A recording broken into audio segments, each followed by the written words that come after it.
Secretly, I held out hope for a surprise, but that didn't make the announcement any less exciting. Against our expectations, Death Stranding is actually releasing this year. On the 8th of November, we'll be playing the game that has managed to intrigue me from the very beginning. Suffice to say, I cannot wait. New footage had been teased by Kojima for months and was preceded by a 24-hour countdown on the official PlayStation channel. Showing a screen covered in black tar, slowly but surely more handprints formed, leading to a trailer that you'd be forgiven for thinking was every bit as cryptic as you'd expect from its unconventional director.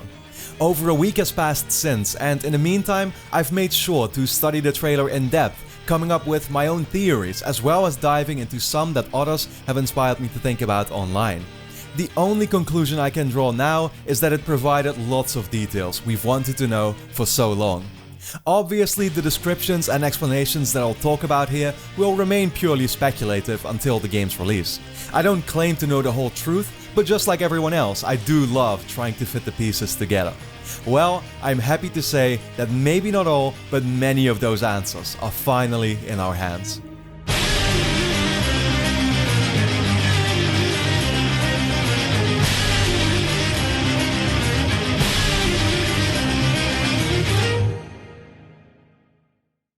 Death Stranding's new trailer intentionally opens and ends with Mads Mikkelsen's character, who we hadn't seen since 2016 and we've now learned is called Cliff in the game.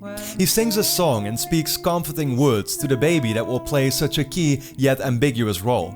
But most noteworthy of all is that despite the initial evil grin and alarming blood spatters on his face signaling his progressively worse state of mind, the last scene shows a more human Cliff who doesn't necessarily come across as a bad guy yet. In typical Kojima fashion, via a small hidden detail, the baby seems to agree with this notion. We see a small, heart-shaped bubble to symbolize its affection for Cliff, which raises all kinds of questions, like is it his baby? Does this take place before any of the other events? What were Cliff's actual intentions, and was he responsible for the events that changed Death Stranding's world? Here's what we do know: unlike a few characters who are able to sense the presence of the invisible creatures in Death Stranding because of their so-called dooms, the baby can actually see them. It is therefore of vital importance, and so Sam keeps it with him in an incubator to navigate his way past the creatures. This trailer emphasizes on those paranormal abilities of the baby in a clever way.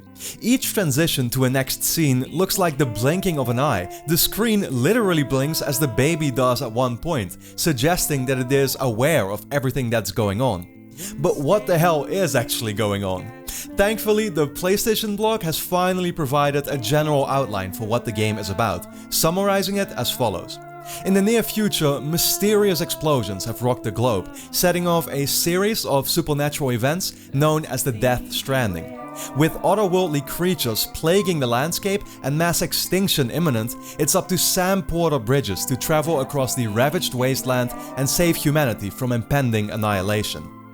Ultimately, it's the following line by Cliff, "I'll show you the real thing soon, I promise," that makes me indeed believe these scenes take place before everything else went down. It's a bit of a cliche, though that doesn't have to be a bad thing, but I quickly got the vibe that this could be one of those stories of a scientist gone mad after an experiment gone wrong. Death Stranding plays with the concepts of life, death, and the state in between. If we backtrack to the 2017 Game Awards trailer, you might recall Sam getting hit by a massive blast, sending him to Purgatory. Purgatory is the underwater realm that replaces the traditional game over screen. It's a place you're transported to every time you die, that you explore in a first-person view, and which you can apparently escape from by finding Sam's body back. But so far, there was one environment yet unknown that stood out from everything else. It appeared to be a World War II inspired location, which introduced us to the character Cliff, albeit without knowing his name yet. We saw destroyed buildings, tanks, and skeleton soldiers carrying M1 rifles. I always found it hard to connect this particular element with the rest of what we had seen, until now. The new trailer calls this place Hades, referring to Greek mythology's name for the underworld. What looked World War II inspired at first now seems to be a culmination of many major battles fought in history. Additionally, we now also saw tanks from the World War I era and one scene very reminiscent of the Vietnam War. Hades is the realm of death, a place full of suffering, visually represented by soldiers fighting in everlasting war. Dead fish lie scattered around, it is covered in black tar, and baby dolls are seen all over the place, almost definitely in some relation to the baby in the real world. I believe that Cliff finds himself trapped in Hades. Apart from the flashbacks that we discussed, we have yet to see him in the real world. Then again, that doesn't have to mean his existence can be felt at any time. In several trailers, 5 mysterious floating creatures would look over Sam from the sky. Their identity had always been a large question mark, but surprisingly, the answer may turn out to be rather straightforward. It's likely to be Cliff, accompanied by the same 4 skeleton soldiers that we consistently see around him. Previously it had been limited to one scene and I didn't pay much attention, but the new trailer made sure to once more focus on this group of 5 twice. And if you look closely at the floating bodies, you'll see that the middle figure takes a different stance compared to everyone else, suggesting his dominant position. Cliff can't actually enter Sam's world, he looks over him from the other dimension that is Hades. But what is it that upon death decides whether a person goes to purgatory or straight to hell? I'm currently torn between 2 theories as a possible explanation. The first one is simple, it's a place that you'll go to at defined parts in the story. Judging by the small clips that we have seen, I would think that these gameplay sections could be relatively linear, and the same would obviously go for the times you would run into Cliff and his men. At one point we see Emily, the character played by Lindsay Wagner, about to board a massive ship or U-boat in similar historic design, potentially setting off to visit Hades. The second theory depends on the difference in how you actually die. You see, when Sam and a member of his organization were previously discovered by the mysterious entities, his associate was quick to pull out a gun, ready to shoot himself in the head. Unfortunately, right before he was able to do so, a giant monster grabbed him by his legs and pulled him up for consumption. The action he then took came out of nowhere. He grabbed a knife and started to stab himself in the stomach. What fate could be so much worse that warranted stabbing yourself to death now? Being eaten by one of the monsters and as a result, knowing you would end up in Hades instead of purgatory would certainly be one of them. Again, this is but a theory and it remains one of the biggest question marks for me personally. Because there is another consequence that could be enough to explain him desperately wanting to not get eaten up, which is that it triggers a so-called void out. Void outs are explosions that supposedly leave massive craters at their place of impact. We had seen the effect of these before, but curiously enough, the Japanese version of the new trailer features an exclusive 10-second glimpse at another monster that can trigger them. They have an all-encompassing term for these creatures, BTs, an acronym that stands for Beached Things. The BTs have some relation to the purgatory realm. Humans that come out of the ground and try to grab you seem connected to the dead bodies floating around in purgatory. The large black tar monster that Sam fights physically resembles the creature that could be seen swimming above the surface. Purgatory is an upside-down reality where the dead go. Hard to fathom, but imagine it a place above Earth. In a lot of Death Stranding's footage, it's almost like Sam walks over what used to be the bottom of an ocean that has moved elsewhere, full of rocks, moss or even coral. Certain objects have a tendency to float upwards, like they're magnetically drawn to a space above. You can see several spots where strings seemingly coming out of the sky have reached ground level, and if you look closely, after we find Sam's body at the bottom of the purgatory water, similar strings attached to him point upwards, so into the real world.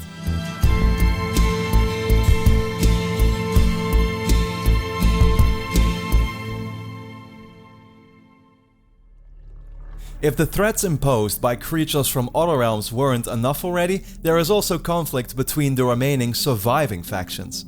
Sam works for Bridges, a government institution. Under the tagline The United Cities of America, Bridges aims to restore the connection between the last parts of civilization.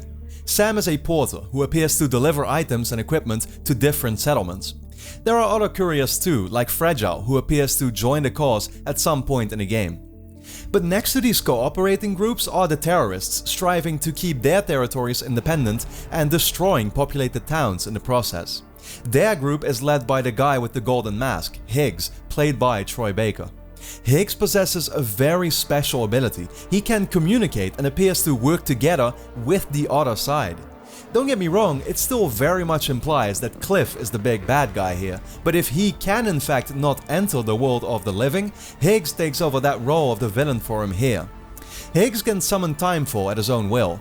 Timefall is the rain that rapidly ages anything it touches, from environments to people or even animals like the bird who falls down and ages to death in the trailer. A rather bizarre scene is when Higgs holds Fragile captive and appears to lick her face, but don't worry, there is a reason for it that isn't downright sexual. Beforehand, we see him summoning Timefall, causing Fragile to have her allergic reaction. He then licks off the tears that this produces, likely because it makes him stronger in some way. Furthermore, it is mentioned that the terrorists aren't shy to trigger void outs. Again, these are the explosions caused when a giant BT eats someone. In last year's Tokyo Game Show trailer, Higgs uses his golden mask to summon one of these monsters, and its face then becomes covered in gold too. Gold is therefore an important resource in this world. In a later scene where he kidnaps Emily, Higgs can be seen in possession of a golden necklace as well. Now let's backtrack to the 2017 trailer again, because with all this new information, we can actually start to fill in some earlier gaps too. Remember when that giant man seemingly appeared out of nowhere? By zooming in closely, you could see that where what should have been his head, two large golden hands were located instead. And just a minute prior, it was Higgs who had appeared right next to Sam, his identity back then still unknown. Yes, he probably summoned the monster, and not only that, the monster may have very well been Cliff himself. Both the BT as well as the barely visible creature that approaches Sam is seen with strands coming out of his hands, and Cliff is the only one who we know controls his army like this so far.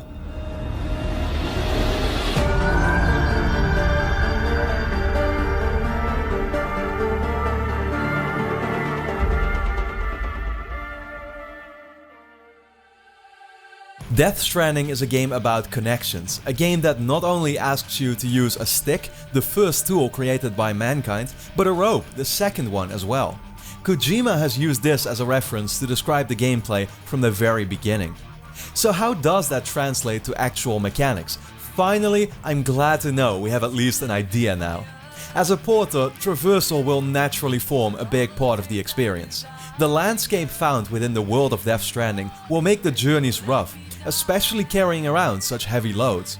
From climbable mountains, deep pits and waterfalls, from complicated weather conditions to the number of items strapped to your back, each of these obstacles can be overcome with the right tools, and that's where your choices come into play.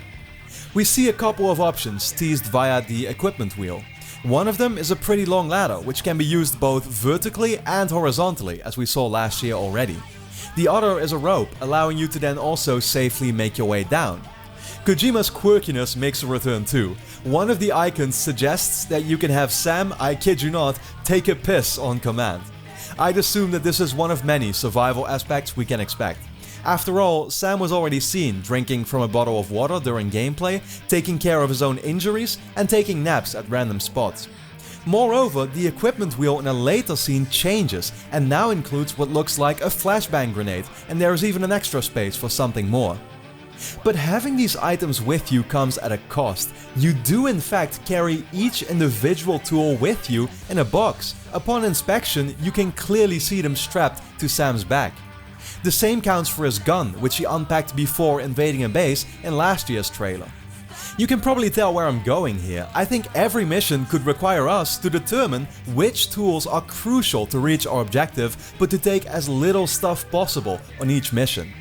The PlayStation blog description proves valuable here once again, citing that you will arm yourself and take aim at a variety of objectives in your mission to reunite a broken nation while balancing under the weight of your cargo as you travel.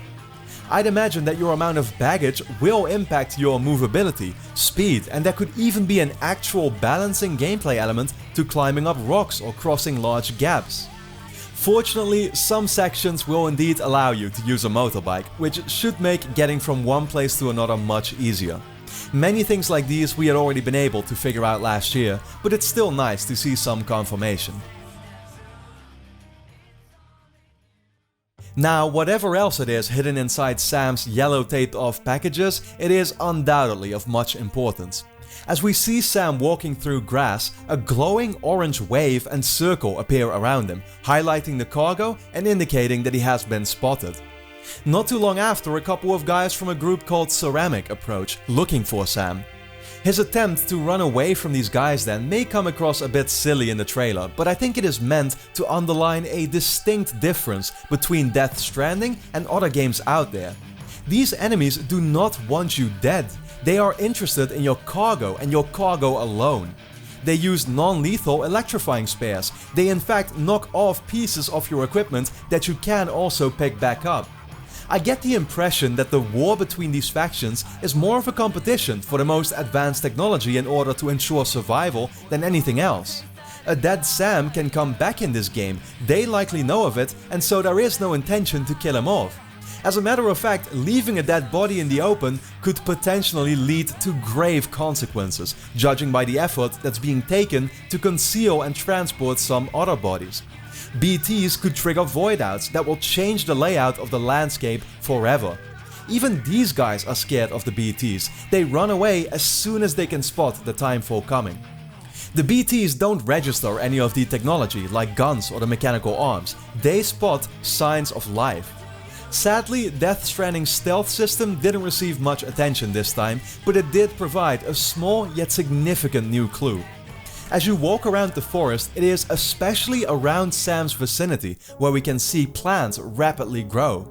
As a result, he then covers his mouth, probably not just to avoid making sound, but because his own breathing causes these plants to grow. It's a great added explanation for the constant hush signs and Sam's earlier advice to a team member. Sam! Shut up. Don't even breathe.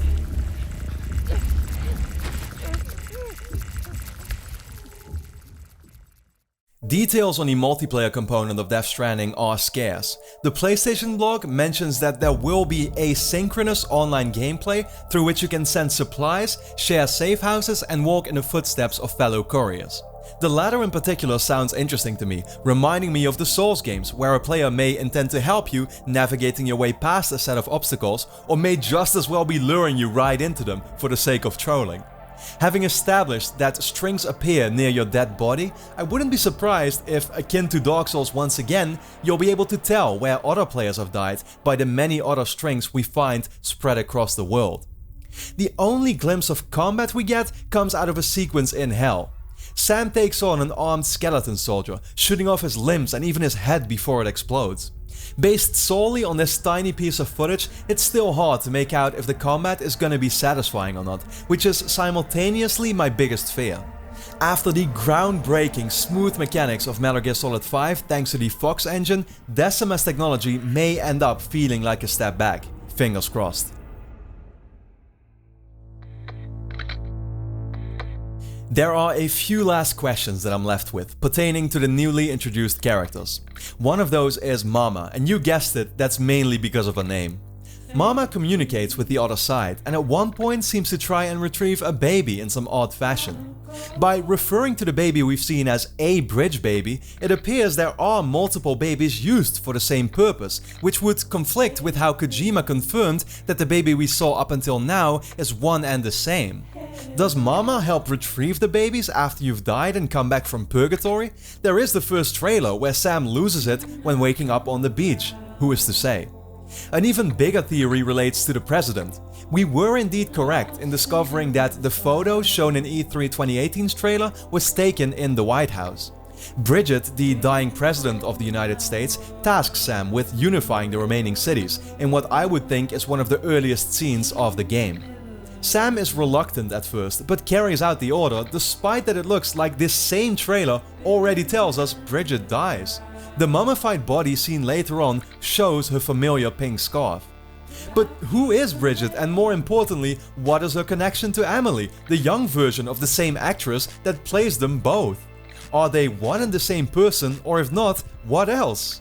You know, for a second I thought I was onto something here, because I had discovered that the photo taken in the White House has actually changed. However, after realizing that the blurred woman in the photo is at the same state of pregnancy and takes on an identical pose, as well as the fact that Bridget's face went from looking like a sketch to being replaced by an actual character model, I concluded this was simply an alteration in development. Still, what is it that Kojima is hiding? What's the connection between Bridget and Emily? And not having any connections to this franchise yet, why should the pregnant woman's face be kept a secret to us? But the biggest tease comes from the character we know least about so far. Die Hard Man is seen only briefly, but it's the mask he wears that's the big deal here. Speculation about Ludens, Kojima Productions' mysterious Space Knight mascot, had always been dismissed. Suddenly, linking Ludens to Death Stranding doesn't seem so far-fetched anymore. The potential here is limitless, and for that reason, my excitement for Death Stranding hasn't reduced one bit. While the pieces we've been given are slowly falling into place, Death Stranding is undoubtedly yet to take us to many unexpected places. Just imagine, the whole wide world could be ours to explore. We'll be able to go wherever we want, even the moon.